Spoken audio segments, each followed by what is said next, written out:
kama kopai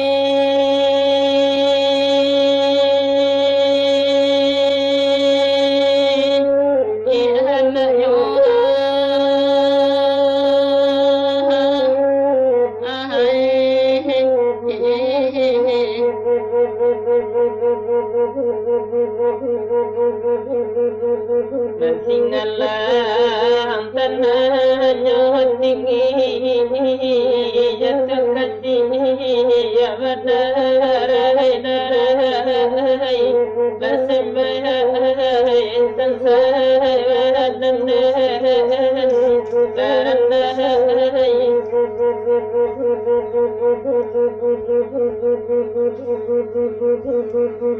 malam di badan kini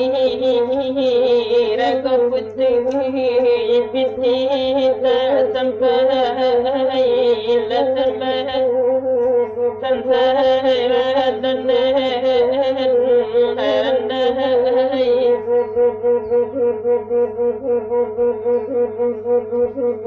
aluluna telah dirimu panan banyak budi subarang harisai hanya kini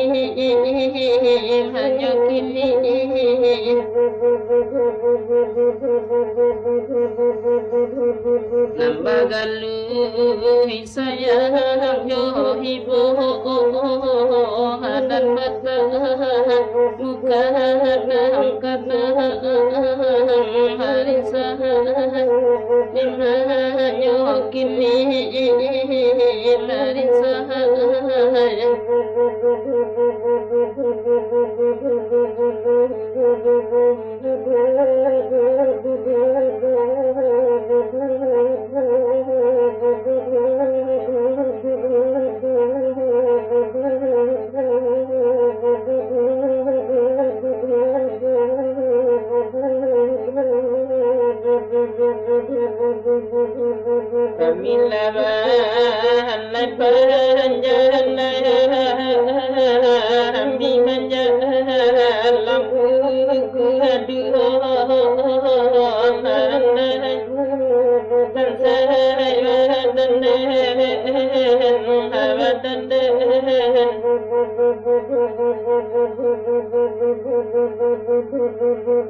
Kandang sapan tuloh di tangan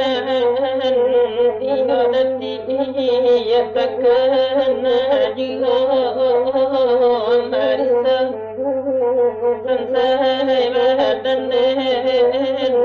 lamalangai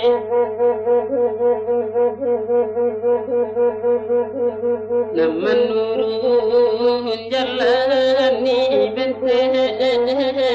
mantap tumbuh ke rumah sakit larisai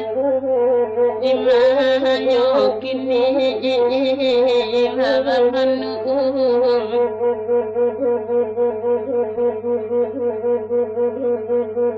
nasi putih samanya dendeng tompakan akan bepai lamandai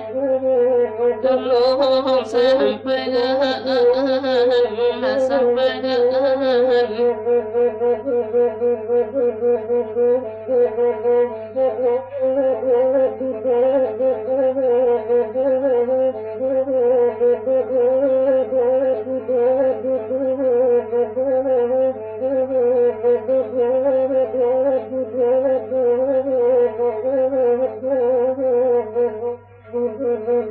pintu ditan si raja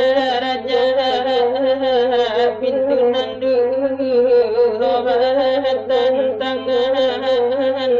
amandai sansai badan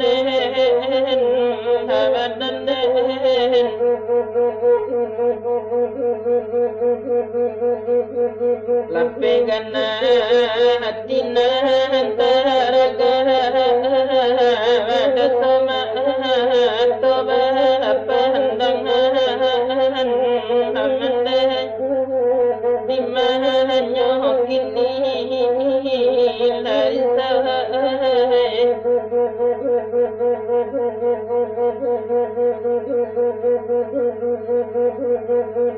lambai kayu ni rimbo ni badia tong lo nali nari sai lana lo nali nari sai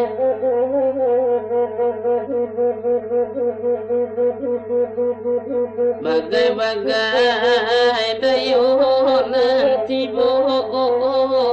bananan sanitu keri marisai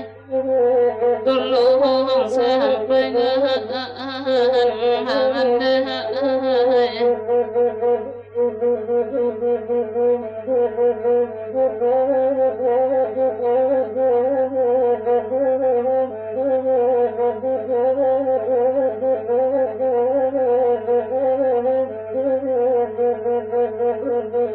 Bismillah ya Allah tunggu diler pandakian amanda dimana kini dari sahai sadam dillah ya baru konon koda lamparadian amanda dimana kini